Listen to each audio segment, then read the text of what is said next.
দর্শক সবাইকে স্বাগত জানাচ্ছি ব্যবসা বাণিজ্য অর্থনীতির বিশ্লেষণ নিয়ে সাপ্তাহিক আয়োজন বাণিজ্য অর্থনীতি অনুষ্ঠানে। দর্শক, আমাদের আজকের আলোচনার বিষয় আমদানি রপ্তানিতে ঘাটতি রোধের উপায়।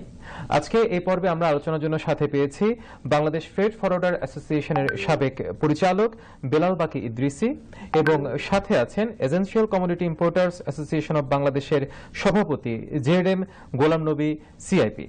আমরা দুজনকে স্বাগত আজকে আমাদের এই বাণিজ্য অর্থনীতি অনুষ্ঠানে।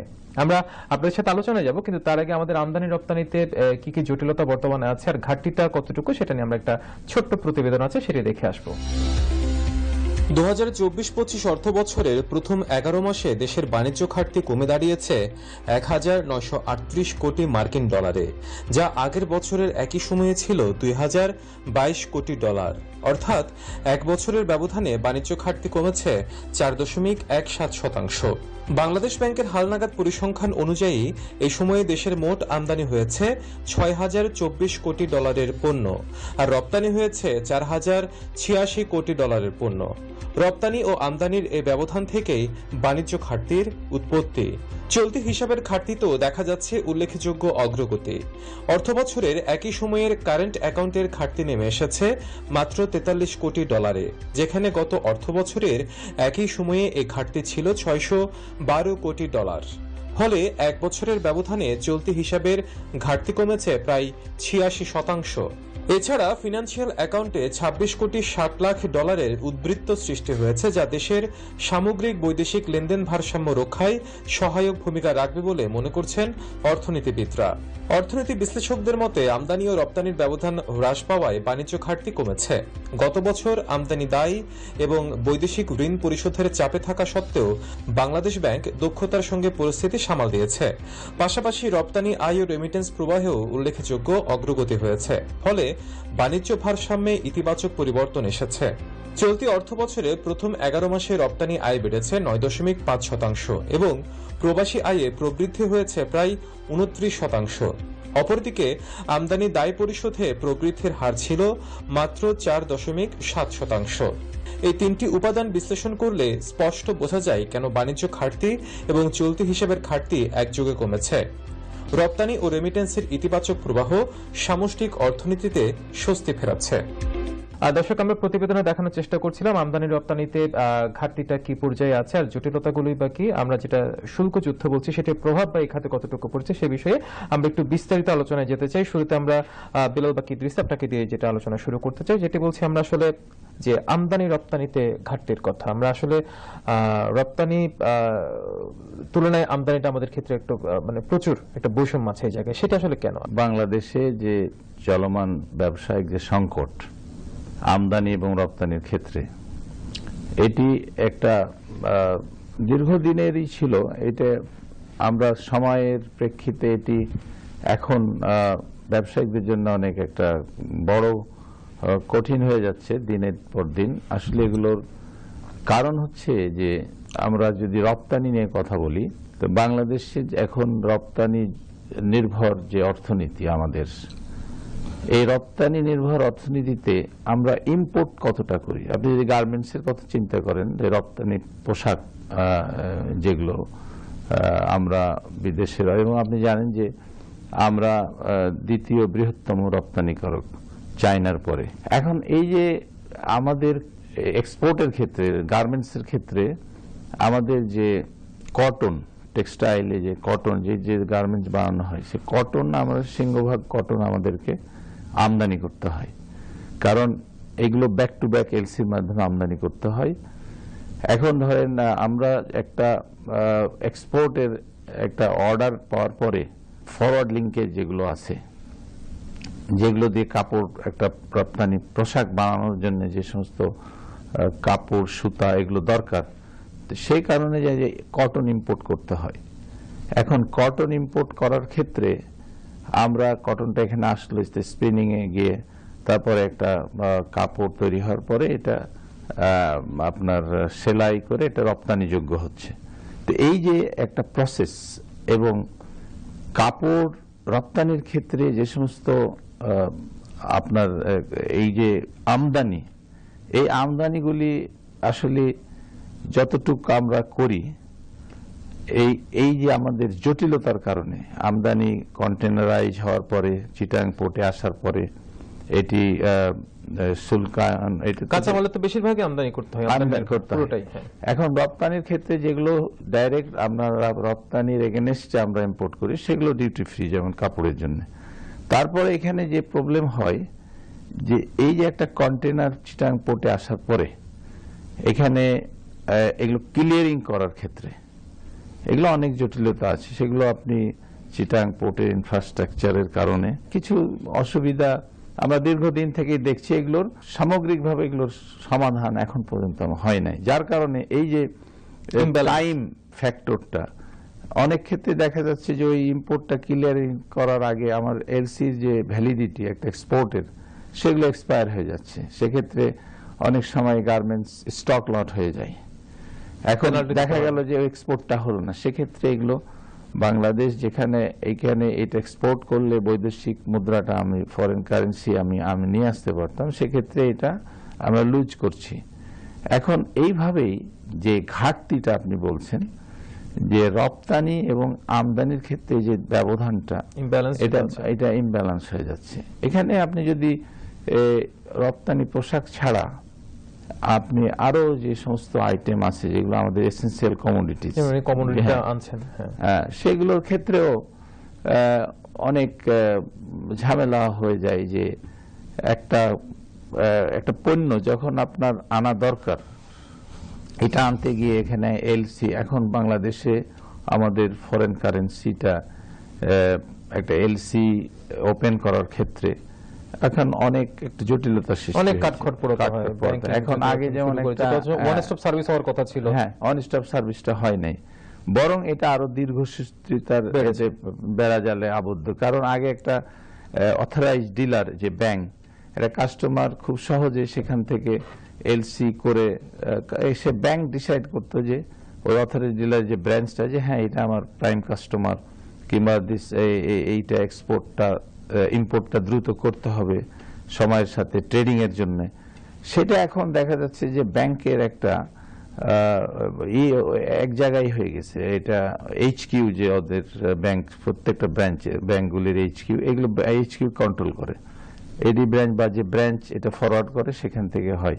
এখন ধরেন মফস্বলে একটা আমি যদি চিন্তা করি যে চাঁপাইনবাবগঞ্জের একটা ব্যাংক, একটা গ্রাহক আমদানিকারক যখন অ্যাপ্লাই করলো, এটা আর যদিও সব অনলাইন এবং ডিজিটালাইজ, তারপরেও এগুলো ডাইরেক্ট পার্টিসিপেশনে যে একটা ক্লায়েন্ট এবং ব্যাংকারের সাথে একটা সামনাসামনি যে প্রবলেমটা সলভ হয়, এটা একটা অনেক সময় দেখা যায় তাদের হেড অফিস যতক্ষণ পর্যন্ত এটা অ্যাপ্রুভাল না দেয় ততক্ষণ পর্যন্ত এইটা এলসিটা ওপেন করতে পারে না। তখন দেখা যায় যে এই যে ক্রাইসিসগুলি, এখন একটা পণ্য আমি তো চাহিদা অনুযায়ী পণ্যটা আমি জানি যে এই টাইমের মধ্যে আমাকে আনলে আমি বাজারজাত করতে পারবো।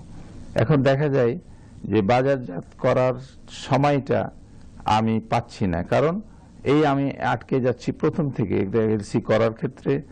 এখন আমার সাথে একটা প্রত্যেকটা এলসি বা একটা আমদানিকারকের সাথে যে রপ্তানিকারকের যে আপনার কন্ট্যাক্ট, এখানে অবশ্যই একটা স্টিপুলেটেড টাইম থাকে এক্সপোর্টের, সেটি যখন এক্সটেন্ড করতে বলে সেক্ষেত্রে এক্সপোর্টারও তখন একটু দ্বিমত পোষণ করে, কিংবা তার গুডসটা সময় মতো এক্সপোর্ট না করলে সে অন্য ক্লায়েন্টের কাছে দিতে চায়। আমি এটার সাথে যদি যোগ করি এই যে সারা বিশ্বে কিন্তু এই যে ডিভ্যালুয়েশন লোকাল কারেন্সি, বাংলাদেশের টাকা হয়তো একটু বেশি অবমূল্যায়ন হচ্ছে এই ফরেন এই আপনার ইউএস ডলারের এগেনস্টে, এটি কিন্তু সারা ওয়ার্ল্ডে এই ধরনের ক্রাইসিস হয়েছে। এটি ধরেন চাইনাতেও যদি বলেন আপনি, এই আমাদের এশিয়ান সাবকন্টিনেন্টে এখন আমরা একটা রপ্তানিকারক সে দেখছে যে প্রাইসে সে সেল করেছে এটা আবার বেড়ে গেছে সেখানে, তখন সে স্বাভাবিকভাবে এই গোষ্ঠটা দিতে চাইবে না, এক্সপোর্ট করতে চাইবে না। এই যে দীর্ঘসূত্রিতা, এখন দেখা গেল ওই কন্ট্রাক্ট এলসি হওয়ার পরে সে মাল দিতে চায় না, বলে প্রাইস বাড়াতে হবে। এখন আমাদের যে ইম্পোর্টার, তাকে তো এই মালটা ইম্পোর্ট করে বাজারজাত করতে হবে। এই যে আপনার টোটাল জটিলতা মানে এগুলো চেন, প্রত্যেকটা মানে জটিলতা একটা চেনের মতো একটা জটিলতার সৃষ্টি হচ্ছে, এটা বিপরীতে আরেকটা জটিলতা মানে এসব কারণে আসলে ট্রেড ইমব্যালেন্সটা গড়ে উঠছে। আপনি অত্যন্ত দারুণভাবে আপনার মানে প্রত্যেকটা পদক্ষেপে ঘাটে ঘাটে যে মানে ইমব্যালেন্সটা কেন হচ্ছে সেটির পর্যবেক্ষণটা তুলে ধরেছেন। আমরা আপনার কাছে ফিরবো, তখন এটা সমাধানটা আসলে জানতে চাইবো আপনার কাছে। আপনি অভিজ্ঞতাটা তুলে ধরেছেন।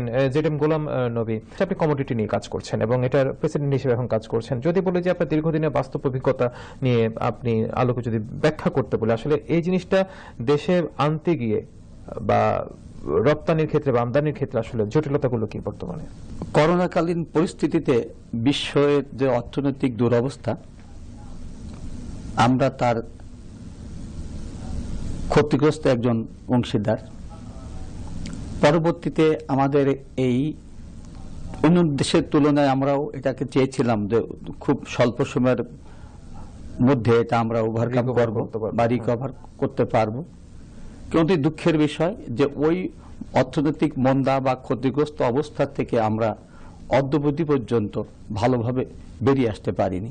এটার জন্য আমাদেরকে পদে পদে অনেক কষ্ট করতে হতো। এরপরে এটা দেশের রাজনৈতিক পরিস্থিতির পরিবর্তন হয়েছে। আমরা খুব গর্বিত যে প্রধান উপদেষ্টার মতো একজন মানে একটা সুনাম সুখ্যাতি অর্থনীতিবিদ দেশে এবং আন্তর্জাতিক সম্প্রদায়ের কাছে উনি দায়িত্বভার গ্রহণ করার পর আমাদের ক্ষতিগ্রস্ত অর্থনীতিটাকে উনি যেভাবে সামাল দিয়েছেন, আমরা সাধুবাদ জানাই। কিন্তু আমাদের জনগণের, ব্যবসায়ীদের আরো প্রত্যাশা ছিল যে আমরা হয়তো আরো দ্রুত সময়ের মধ্যে আরো দাঁড়াতে পারবো। যারা বিভিন্ন সেমিনারে, সিম্পোজিয়ামে যখন আমরা যাই, তাদের থেকে যখন মত বিনিময়ের সময় অংশগ্রহণ করি, তখন সেগুলো আমরা শুনতে পাই। আমাদের বিষয়টি হচ্ছে যে আমরা একটি আমদানি নির্ভর একটি দেশ। আমাদের চারণভূমি নাই, আবাদযোগ্য জমির পরিমাণ কম। যেমন আমরা ইচ্ছা করলে গম যথেষ্ট উৎপাদন করতে পারবো না, আমরা ইচ্ছা করলেই ভালো মিট বা মাংস এখানে উৎপাদন করতে পারবো না। আমরা রাইসটাকে আমরা সারা পৃথিবীতে এখন ভালো অবস্থানে, আমাদের রাইসে আমরা স্বয়ংসম্পূর্ণ। মাছ, তেল আছে, যেমন যে তেল নিত্য প্রয়োজনীয় যে পণ্যগুলো আছে তা আমরা এখানে উৎপাদন করতে পারবো না, কারণ আমাদের এখানে তেল বীজ উৎপাদনের পরিমাণ খুবই কম। টোটাল চাহিদার মাত্র পরিসংখ্যান বলছে 3 থেকে 4% উৎপাদন হয় তেল বীজ, যেটা তেল উৎপাদন করে আমাদের মানে রান্না বা পারিবারিক ব্যবহার কাজে যে বা নিত্য প্রয়োজনীয় কাজে যে আমরা যে তেল ব্যবহার করি সেটা এরকম। তাহলে এটাকে আর আমাদের আবহাওয়ার সাথেও তেল বীজ উৎপাদনের মিল থাকে না, কেন এখানে একটু শীত প্রধান দেশে তেল বীজ উৎপাদন সাধারণত বেশি হয়ে থাকে। এই শস্য দানাগুলো এখানে উৎপাদন হওয়ার কোনো সম্ভাবনা নাই। তাহলে আমাদেরকে সবসময় আমদানির উপর নির্ভর থাকতে হবে। এটা জনগণ যেমন জানে, সরকারও তেমন জানে, সরকারের সাথে যারা অঙ্গাঙ্গভাবে জড়িত বা এই সমস্ত কাজগুলো যারা করে তারাও জানে। এটাকে কোন পণ্য আর আমাদের দেশে আমাদের চাহিদা আছে, কিন্তু কখনোই আর আমাদের জন্য উৎপাদনে খুব সহায়ক ভূমিকা পালন করবে না। এই বিষয়টি আমাদের প্রথমে একটা যাচাই বাছাই করে এটা একটা অংশকে নির্ধারণ করতে হবে যে তার পলিসির উপর একটা ব্যাংক, কাস্টমস, আমদানিকারক, আন্তর্জাতিক দুনিয়া যারা উৎপাদন করে তাদের সাথে আমাদের একটা সখ্যতা, তাদের পরামর্শ, যুগ উপযোগী একটা কৌশল তৈরি করতে হবে। এটা একটা ডায়ালগের মাধ্যমে, আলোচনার মাধ্যমে নিষ্পত্তি করতে হবে দ্রুত সময়ের মধ্যে। আমরা এই আলোচনাটা দেশ স্বাধীন হওয়ার পর থেকে কিন্তু নিয়মিত আছে, কিন্তু সুফলটা ওইভাবে বয়ে আসেনি। যখন আমাদের বিপদ হয়েছে তখন আমরা সবাই ঝাঁপিয়ে পড়েছি, বিপদ যখন কেটে যায় তখন আবার যার যার মতো তার জায়গায় আমরা বসে পড়ি, আর আমাদের তখন মনে থাকে না। আর একটি কথা হচ্ছে এখানে যে তীব্র সংকট, সবাই একসাথে কাজ করি, একই মাটিতে বসবাস করি, দিন শেষে সবাই আমরা ভোক্তা, সবাই আমদানিকারক ম্যাক্সিমাম, কিন্তু কেউ কারো বিশ্বাস করি না।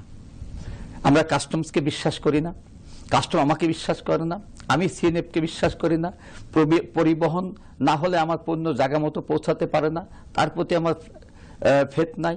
উনি আবার আমার কাছে ওনার নিয়ম নীতি বহির্ভূত আবদার আছে, সেখানে সেটা যদি মেটাতে না পারে উনিও আমাকে বিশ্বাস করেন না। এই অবিশ্বাসের যে প্রচন্ড যে ঝড়, এটাকে থামাতে হবে।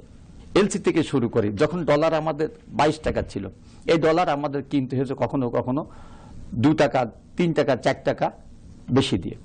এখানে একটা আমাদের শুরু হয়ে যায়। আমরা যখন লেটার অফ ক্রেডিট অর্থাৎ এলসি যখন আমরা ওপেন করি, তখনই আমার একটা বিড়ম্বনা মাথায় নিতে হয়। দ্বিতীয় কথা, যাদের কাছে আমরা পণ্য কিনি, আমাদেরকে এখানে ব্যাংকের অনেক আন্তর্জাতিক ব্যাংক আছে, আমাদের সব ব্যাংকে আবার বিশ্বাস করে না। তারা আগে দেখে যে এই যে ব্যাংকটা আমাদেরকে এই টাকাটা দিবে বা বাংলাদেশ ব্যাংকের সক্ষমতা কি, তার আগে যাচাই করে। যাচাই করার পরে তারা সিদ্ধান্ত নেয় যে আমরা এই পণ্যটা আমরা এক্সপোর্ট করব।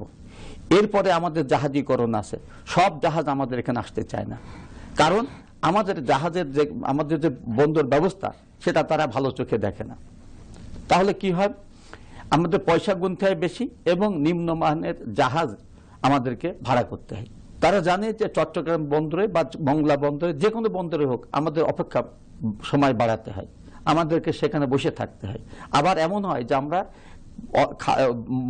পণ্য খালি করার পরও খালি জাহাজ নিয়ে আমাদেরকে অন্য বন্দরে পণ্য বোঝাই করার জন্য আমাদেরকে চিন্তা করতে হয়। এই এতগুলো সমস্যা আছে, অথচ আমরা যদিও এক্সপোর্ট না করি, আমাদের এক্সপোর্ট আছে। আমরা এখন গার্মেন্ট যে এক্সপোর্টটা আমাদের কাছে আছে, এই এক্সপোর্টটা কিন্তু আমাদের এক্সপোর্ট না, কেন গার্মেন্টসের সিংহভাগ পণ্য আমরা বিদেশ থেকে ডলারের মাধ্যমে হোক আর ব্যাক টু ব্যাক এলসির মাধ্যমে হোক সেটা আমাদেরকে আনতে হয়, আর কাঁচামাল হিসেবে আনতে হয়। এনে কি করতে হয়, আমাদের সস্তা শ্রম বাজারটাকে ব্যবহার করতে হয়, কাজে লাগিয়ে সেটাকে আমরা এখন এক্সপোর্ট হিসাবে বড় রকমের, মানে প্রতিদিন ধর্মঘট, ইচ্ছা হলো আগুন ধরিয়ে দিল, ইচ্ছা হলো রোড ব্লক করলো, নানাবিধ অস্থিরতা। দ্বিতীয় কথা হলো পাট, আমাদের পুরা পাট আমাদের নিজস্ব পণ্য। স্বাধীনতা পরবর্তীতে এই পাট তার সেই আসল চেহারায় আর কখনোই ফিরে গেল না। আমাদের প্রায় 150টি জুট মিল 60-এর দশকে তৈরি হয়েছিল এবং প্রতিটা জুট মিলে আমাদেরকে সারা পৃথিবীতে আমাদের একটা ব্যাপক পরিচয় তৈরি, বাঙালি জাতির, বাঙালি দেশের জাতীয়তাবাদের একটা ভালো পরিচয় সারা বিশ্বের কাছে আমাদেরকে তুলে ধরেছিল, যেটার 100 ভাগ আমরা আমাদের মাটিতে তৈরি হতো এবং আমাদের শ্রম এটা কাজ করত, 100 ভাগ ছিল। এখানে কোনো অংশ কাউকে আমরা দেওয়া লাগতো না, শুধু জাহাজটাকে আমরা বিদেশিদের জাহাজ বা অন্য দেশের জাহাজ ভাড়া করে এই পণ্যটা আমাদের রপ্তানি করা লাগতো। সেইটা আমরা আজ পর্যন্ত সঠিক ওয়েতে সঠিকভাবে একে আমরা আর মূল্যায়ন করতে পারলাম না। এটা অত্যন্ত দুঃখের বিষয় যে এই পাট পণ্য, এর পাটের যে বৈচিত্র্য আমরা আনতে পারিনি। পাট আমাদের এত বড় একটা অ্যাসেট, যেখানে প্রতিটা মানুষ পাটকে চিনি, প্রতিটা শ্রমিক পাটের পচন থেকে, বনন থেকে আরম্ভ করে, উৎপাদন থেকে ব্যবস্থাতে আরম্ভ করে প্রতিটা মানুষই, প্রায় প্রতিটা শ্রমিকই এর সাথে জড়িত।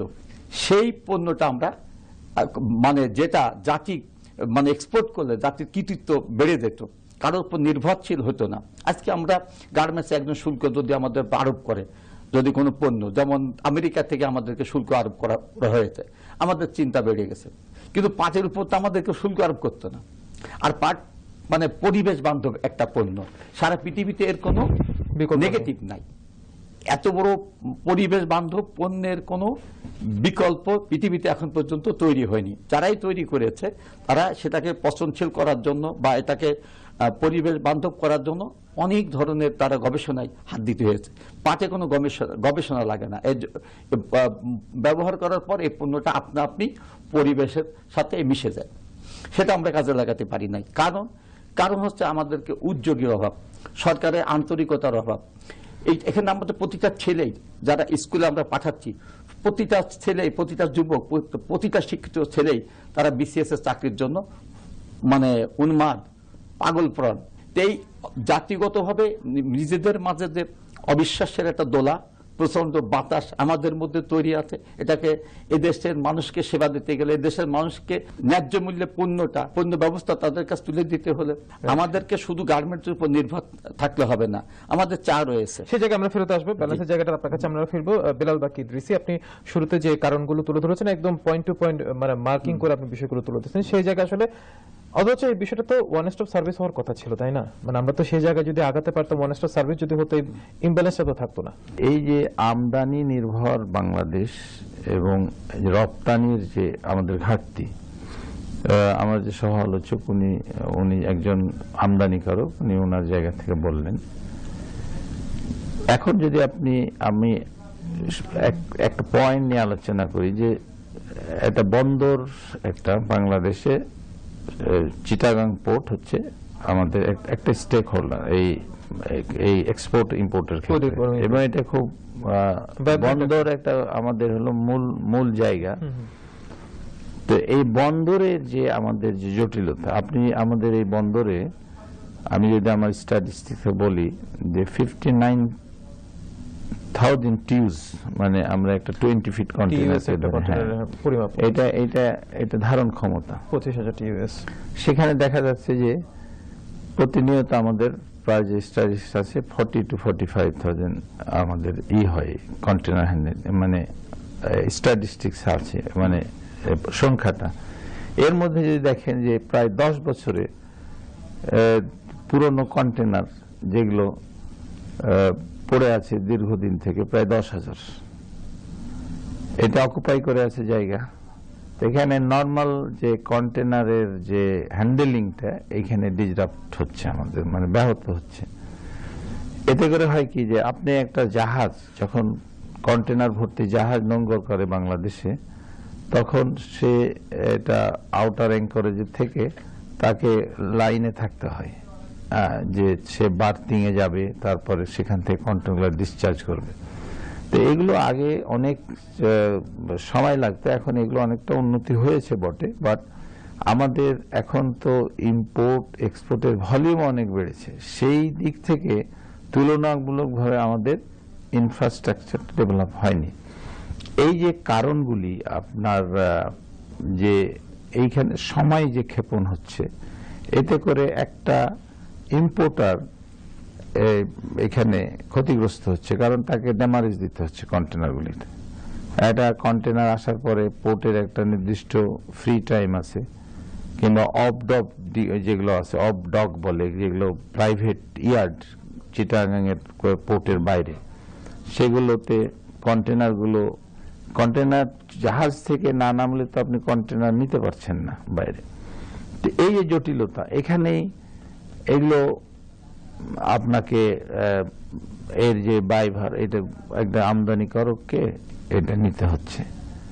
এটা হলো ওয়ান অফ দ্য পয়েন্ট। আচ্ছা, টেক্সটাইল, শুধু র কটন এবং আদার্স রিলেটেড, এগুলো Bangladesh is the highest importing country in respect of volume. আপনার 2023 এবং 2025 পর্যন্ত র মেটেরিয়ালসে।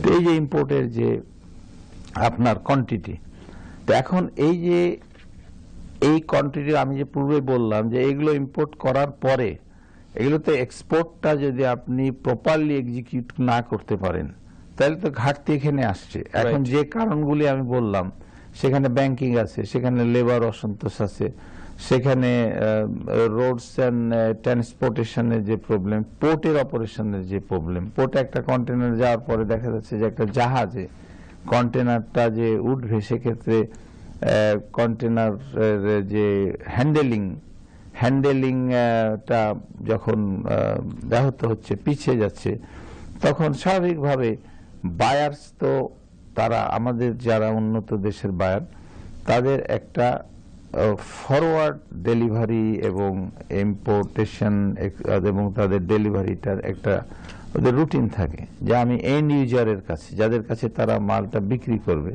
এগুলো একদম ক্যালেন্ডার অনুযায়ী উইক এত বলে দেয় যে আমরা এই সময় ডেলিভারি করব। এখন দেখা যাচ্ছে এখানে যখন আপনি এই র ম্যাটেরিয়ালটা যখন আপনি এই ক্লিয়ার করতে দেরি হচ্ছে, তখন স্বাভাবিকভাবে আপনার এক্সপোর্টটা দেরি হচ্ছে। সেক্ষেত্রে বায়াররা অসন্তোষ হচ্ছে। আমি যে বললাম যে অনেকগুলি আপনার স্টক লট হয়, তখন এগুলো এক্সপোর্ট হয় না, এগুলো ক্ষতিগ্রস্ত হচ্ছে বাংলাদেশ। অল্প দামে তখন এদের সেকেন্ডারি মার্কেটে বা আরো অন্যান্য বায়ার তখন এগুলো কম দামে নিতে হয়। এগুলো আবার স্মল এন্টারপ্রেনর যারা আছে এক্সপোর্টার, তারা এগুলো বিক্রি করে। এখন এইগুলো থেকে বেরিয়ে আসার জন্য আমাদের যেটা হচ্ছে যে আপনি প্রথমে বললেন, যেটা রাজনৈতিক একটা কমিটমেন্ট, পলিটিক্যাল কমিটমেন্ট থাকতে হবে। আমি যদি বলি ইম্পোর্টের ক্ষেত্রে গভর্নমেন্ট এবং কাস্টমসরা, এই যে উনি বললেন সন্দিহান, এখানে অনেক ফ্যাক্টর আছে। আপনি জানেন যে বিগত সরকার আমরা বাংলাদেশ থেকে যে হাজার হাজার কোটি ডলার বেরিয়ে গেছে দেশ থেকে, কিভাবে গেছে? এগুলো কিন্তু এইভাবে ইম্পোর্ট এক্সপোর্টের মধ্যেই কিন্তু মানি লন্ডারিং হয়েছে। এখন ধরেন একটা ইম্পোর্টের ক্ষেত্রে একটা গুডস উনি নিয়ে আসবেন বাংলাদেশে, এটা ইউনিট প্রাইস $5, সেখানে আপনি এটাকে $7 দিয়ে পাঠিয়ে দিলেন, পাঠিয়ে দিয়ে যে এক্সচেঞ্জ অ্যামাউন্টটা আপনি চলে গেল এই দেশ থেকে, সেটা সামহাও এটার বেনিফিশিয়ারি পরে আপনি, এটা একটা অ্যারেঞ্জমেন্ট। এইভাবে কিন্তু হাজার হাজার, এক্সপোর্টের ক্ষেত্রেও তাই। একটা পণ্যের দাম হচ্ছে $2, আপনি এটা কমায় দিলেন, কিন্তু আপনি সেখানে বায়ারের সাথে আপনার কন্ট্যাক্ট এটা আছে আলাদা। এগুলো তো যথেষ্ট মানে কনফিউশন সৃষ্টি করে। এগুলো যে আমরা সবসময় বলবো যে ব্যাংক এবং কাস্টমস আমাদেরকে হয়রানি করে, তা না। এগুলো একটা ফ্যাক্টর, অ্যারেঞ্জমেন্ট যে মেকানিজম এইগুলো করেই কিন্তু বাংলাদেশ থেকে হাজার হাজার কোটি টাকা বেরিয়ে গেছে। আমি একজন শিপিং এজেন্ট এবং লজিস্টিক হ্যান্ডেলিং এজেন্ট হিসাবে আমার যে এই একটা ধারণা দীর্ঘদিনের, যে এইগুলোকে রোধ করতে হলে আপনাদেরকে একটা বাংলাদেশের যে একটা পলিটিক্যাল কমিটমেন্ট থাকতে হবে। আমাদের যারা ল মেকার আছে, পলিটিক্যাল হোল্ডার, ল মেকার যারা হবে, এখন যদি বলি বাংলাদেশ এখন running by the interim government বা তত্ত্বাবধায়ক সরকারের যে সরকার, অন্তর্বর্তী, এখন পলিসি মেকিং এর ক্ষেত্রে এই ব্যাপারগুলি তো আমি যে বারবার বলছি পলিটিক্যাল কমিটমেন্ট। এখন এগুলো ব্যবসায়িক যে ফোরাম আছে, সেই ফোরামগুলি নিশ্চয়ই আলোচনা করছে বিভিন্নভাবে, কিন্তু যখন একটা রাজনৈতিক, এগুলো কিন্তু একটা রাজনৈতিক সংকট, ব্যবসায়িকটাও তো রাজনীতির অংশ। কারণ আজকে যদি ব্যবসায়িক ইটা সচল না থাকে, তাহলে কিন্তু আমরা সবখানেই ফেল করব। আর গার্মেন্টস এর ক্ষেত্রে যেটা আমি বলবো যে ঠিক আছে, আমরা সিংহভাগ ইম্পোর্ট করলেও এখানে একটা বিশাল জনগোষ্ঠী আমরা কর্মসংস্থানের সুযোগ তৈরি করে দিয়েছি, তাই না? এটি একটা বিরাট ব্যাপার।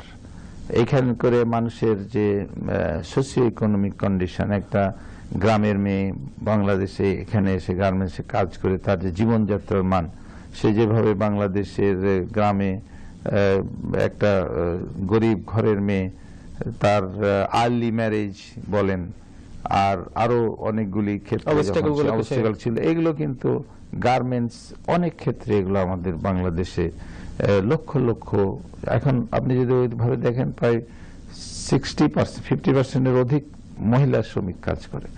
তো এইগুলো সমাজের সোশিও ইকোনমিক ডেভেলপমেন্টের ক্ষেত্রে this is very positive and very positive ডাইরেকশনে বাংলাদেশ আছে।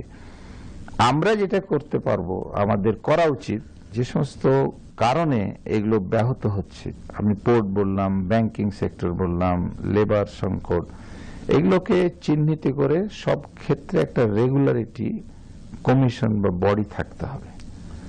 এটা না থাকলে এগুলো নিয়ন্ত্রণ হবে না। এখন একটা ইম্পোর্টের ক্ষেত্রে উনি যে বললেন, কাস্টমস বলছে যে হ্যাঁ এটা তুমি কম প্রাইসে ভ্যালু করে নিয়ে আসছো, সেখানে আপনি যখন এলসি করবেন তখন আপনার ব্যাংক বলে দিবে না, এই আইটেমের ট্যারিফ ভ্যালু এটা হতে হবে, এটা হলো প্রেসক্রাইব ট্যারিফ, এর নিচে তুমি আনলে তোমার এই গুডস আমি এলসি দিতে পারবো না। তখন আপনি প্রথমে যদি আটকে দেন। আর একটা বিষয় হচ্ছে যে বাংলাদেশকে এই যে জুটের ব্যাপারে আমার যে logistic company shipping freight forwarding, আমি দীর্ঘদিন এই জুটটা এক্সপোর্ট করি, মানে আমার ক্লায়েন্টরা মোস্টলি জুট এক্সপোর্টার করে।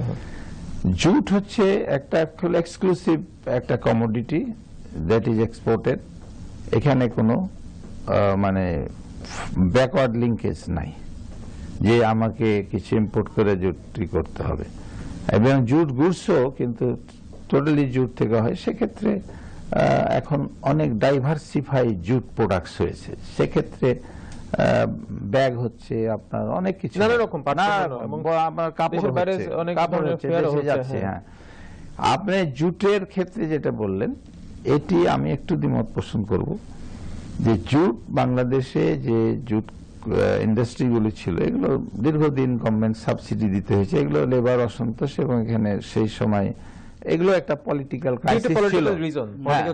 সেটা আমি মনে করি যে আদমজি জুট মিল বন্ধ, এটা যুগোপযোগী ছিল, এবং আদমজি জুট মিল বন্ধ হওয়ার পরে বাংলাদেশে অনেক স্মল এন্টারপ্রেনিয়র, অনেক আপনি দেখবেন এই ঢাকার বাইরেও অনেক জুট মিল হয়েছে নিজস্ব দোকানে বিভিন্ন জেলা শহরে। এই এখানকার মেশিন নিয়ে দেশীয় প্রযুক্তিতে অনেক মিল চলছে। আর র জুট এক্সপোর্টের ক্ষেত্রে এখন আমি যদি বলি আপনাকে, এখনই এই কিছুদিন আগে এটা সব গভর্নমেন্টের আমলে অনেক প্রায় জুট এক্সপোর্টটাকে ব্যান করে দেওয়া হতো একটা সময়ের ক্ষেত্রে, একটা কখনো টোটালি এক্সক্লুসিভ জুট এক্সপোর্ট বন্ধ র জুটের ক্ষেত্রে, কখনো আবার নির্দিষ্ট কিছু গ্রেড আছে সেগুলোকে বন্ধ করে হতো। এগুলো কেন করা হতো? যে দেশীয় যে সমস্ত মিল আছে সেই মিলগুলো যেন ক্ষতিগ্রস্ত না হয়। এখানেও একটা আপনার যে সংকট আমি মনে করি, যেহেতু আমি এই জুট এক্সপোর্টের সাথে জড়িত, মানে আমি হ্যান্ডেলিং করি, যে হ্যান্ডেলিং এজেন্ট, শিপিং এজেন্ট, কিছুদিন আগে একটা পরিপত্র হয়েছে যে বাংলাদেশে র জুট এক্সপোর্ট বন্ধ। এখন ধরেন এই যে হঠাৎ বন্ধ, আপনি তো এটা একটা র জুট একজন যারা এক্সপোর্টার, যারা বেলার, যে বেলিং এবং এক্সপোর্ট করে যারা, এটা কিন্তু অনেক প্রসেস। একদম আপনি যদি গ্রাস রুটে একটা যে ফার্মার, তার কাছ থেকে যারা ব্যাপারী থাকে, এগুলো লোকাল ট্রেডার্স যারা, তারা এটাকে জমা করে, গুদামজাত করে, গুদামজাত করার পরে রপ্তানিকারক যারা আছে তাদের কাছে দেয়, তারা আবার বেলিং করে। এই যে প্রসেস, এখানে একজন ফার্মার্স থেকে আরম্ভ করে exporter, they are very connected with this export. তো এখন হঠাৎ করে এখন আপনি একটা বায়ারের সাথে আপনি কন্ট্যাক্ট করলেন, 1000 মেট্রিক টন আপনার এক্সপোর্ট হবে, আপনাকে বায়ার কন্ট্যাক্ট দিল, সেখানে স্পেসিফাই করা থাকলো যে এই ভ্যালিডিটির মধ্যে তুমি এক্সপোর্ট করবা। আপনি এক্সপোর্ট শুরু করলেন, হঠাৎ মাঝপথে এসে আপনি you just receiving a message that the jute has been ban for export. এটাতে ক্ষতিগ্রস্ত হচ্ছে তারা। এখন এই ধরনের ক্রাইসিস এখন চলছে। যেমন কিছুদিন আগে এটা একটা সার্কুলার হয়েছে, এখন অনেক গুডস যেগুলো কন্টেনারাইজ হয়ে গেছে কিন্তু শিপমেন্ট বন্ধ আছে, কাস্টমস এটাকে এক্সপোর্ট করতে দিচ্ছে না। এই যে আমি আপনাকে বললাম, এখন এই সমস্ত কারণ, এগুলো আমাদের একটা নির্দিষ্ট একটা রেগুলেশন থাকতে হবে, একটা সার্টেন। আপনি বন্ধ করতে পারেন যদি গভর্নমেন্ট দেখে যে আমাদের মিলগুলিতে সেখানে তাকে সময় দিতে হবে। হঠাৎ করে তো আপনি আজকে ওভারনাইট বন্ধ করতে পারেন না। সেক্ষেত্রে অবশ্যই আমরা দেশীয় মিলগুলির আমাদের স্বার্থ আগে দেখতে হবে। যদি এগুলো আমাদের দেশীয় মিল এই জুটগুলি জুট ব্যবহার করে আমরা আরো বৈদেশিক মুদ্রা অর্জন করতে পারি, সেক্ষেত্রে আমরা এগুলোকে প্রায়োরিটি দেবো অবশ্যই। বাট একটা দীর্ঘদিনের যে গোল্ডেন ফাইবার আমরা বলি এই জুটকে, এক্সপোর্টের ক্ষেত্রে আমি যদি হঠাৎ একটুকে এক্সপোর্ট ব্যান করি, এটা তো একজন ফার্মার থেকে একজন এক্সপোর্টার পর্যন্ত এটা তো ধরেন একটা প্রসেস, পুরোটা মাসব্যাপী দীর্ঘ, ধরেন নিশ্চয়ই সারা বছর। আমরা আপনার কাছে ফিরবো, যেটা গোলাম নবী আপনার কাছে যে প্রশ্নটি রাখতে চাই সেটি হচ্ছে যে ট্রেড ইমব্যালেন্সের কথা আমরা বলছি, সেই জায়গায় আপনি যদি যেহেতু কমোডিটি ইম্পোর্টার, সেখানে যে ব্যাংকিং জটিলতাটা আসলে আমরা প্রায় সময় থেকে এলসি খুলতে গেলে সেটা আসলে মানে জটিলতাটা কতটা প্রভাব পড়ে, সমাধানটা কি? আস্থার ব্যাংকের মধ্যে হলো সরকারি ব্যাংকগুলো আস্থার একটা মজবুত জায়গা, কিন্তু এখানে আমাদের ব্যবসায়ীদেরকে সেখান থেকে যদি তাদের স্যাংশন আনতে হয়, তো সেখানে আমলাতান্ত্রিক যে জটিলতা, যে কারণে আমরা এই জটিলতার কারণে আমরা সরকারি ব্যাংকের প্রতি আমাদের এটা অনীহা। আমরা সেই সূত্রে সেই তুলনায় আমরা বেসরকারি যে ব্যাংকগুলো আছে সেটাকে আমরা পছন্দ করি। এই বেসরকারি ব্যাংকের বিগত দিনে একটা এমন ঝড় বয়ে গিয়েছে যে প্রথম থেকে মানে এমডি থেকে নিচের ব্রাঞ্চ এবং ব্রাঞ্চের সাথে যারা সংশ্লিষ্ট প্রতিটা মানুষই চলতে হয়েছে বিশেষ নির্দেশনায়। এখানে কোনো নীতি নৈতিকতা কোনো কিছু ছিল না। যারা এই ব্যাংকিং এর মালিক ছিল, যারা রাজনীতিতে যাদের মজবুত ভিত ছিল এবং এটা দীর্ঘদিনের, কখনো এটা এই অবস্থাটা একটু দুর্বল ছিল, কখনো সবল ছিল, কিন্তু রাজনৈতিক হাতিয়ার হিসেবে ব্যাংকগুলো সবসময় ব্যবহার হয়েছে। আর এই ব্যাংকগুলো সবসময় লাইসেন্স পেয়েছে রাজনৈতিক মানে ব্যবসার সাথে সাথে যাদের রাজনৈতিক পরিচয় ছিল, পরিবারতন্ত্র যারা ছিল, রাষ্ট্রযন্ত্র ছিল, সরকারকে যারা সবকিছু ম্যানেজ মিলে। করতে পারত। এখানে নিরপেক্ষ দৃষ্টিতে কখনোই ব্যাংক ব্যবস্থা বেসরকারি খাতে গড়ে ওঠেনি, এক একটা ধারায় উঠেছে। সরকার যে ধারায় চলেছে সেই ধারার লোকদেরকে সরকার এটাকে মানে একরকম উপঢৌকন হিসাবে এটা দিয়েছে, তাকে সন্তুষ্টি চিত্তে দিয়েছে যে সে তো বিগত দিনে আমাদের কি করেছে। সেইখান থেকে সার্বিকভাবে আমাদের সহযোগিতা পাওয়াটা বড়ই কঠিন। আমরা নিরপেক্ষভাবে ব্যবসা যদি করতে হয়, নিরপেক্ষ সমস্ত ইনস্টিটিউটগুলো কাজ করতে হবে। Functional হতে হবে। হ্যাঁ, জনস্বার্থে আমরা যদি আমদানি করি, জনস্বার্থে ব্যাংকের ভূমিকা থাকতে হবে, কাস্টমসের ভূমিকা জনস্বার্থে থাকতে হবে। সকল সংশ্লিষ্ট আমাদের সাথে যারা আছে, স্টেক হোল্ডার যারা, প্রত্যেকেই জনস্বার্থে তাদের কাজ করতে হবে। এই কাজটা কখনো আমাদের গড়ে ওঠেনি। প্রত্যেকটা জায়গায় যদি আসলে সরকারের সদিচ্ছা না থাকে, পলিটিক্যাল গভর্নমেন্ট গুলো যদি বিজনেসম্যান যারা আছে তাদের সাথে, স্টেক হোল্ডার যারা আছে তাদের সাথে একটা সমন্বয় না করে, একটা রেগুলেটরি কমিশনের মাধ্যমে যে বিষয়টাকে নিয়ন্ত্রণ না করে, আসলে আমরা যত যাই বলি, যত কিছু হোক, যত পরিবর্তনই হোক না কেন, যত বৈষম্যের চিন্তা ভাবনা সংস্কারের কথা বলি না কেন, পরিবর্তনটা আসবে না নিশ্চয়ই। এজেরিম গোলাম নবী এবং বিলাল বাকি ইদ্রিসী, আপনার দুজনকে অসংখ্য ধন্যবাদ। সময় স্বল্পতার কারণে আজকে আমাদের এখানেই শেষ করতে হচ্ছে। আপনারা আপনাদের বাস্তবিক অভিজ্ঞতা থেকে, ব্যবসায়িক অভিজ্ঞতা থেকে যে আমদানি রপ্তানি যে ঘাটতিটা আসলে কেন, সেটার মূল জায়গাটা ফোকাস করে আমাদের মাধ্যমে দর্শকদের সামনে তুলে ধরতে পেরেছেন।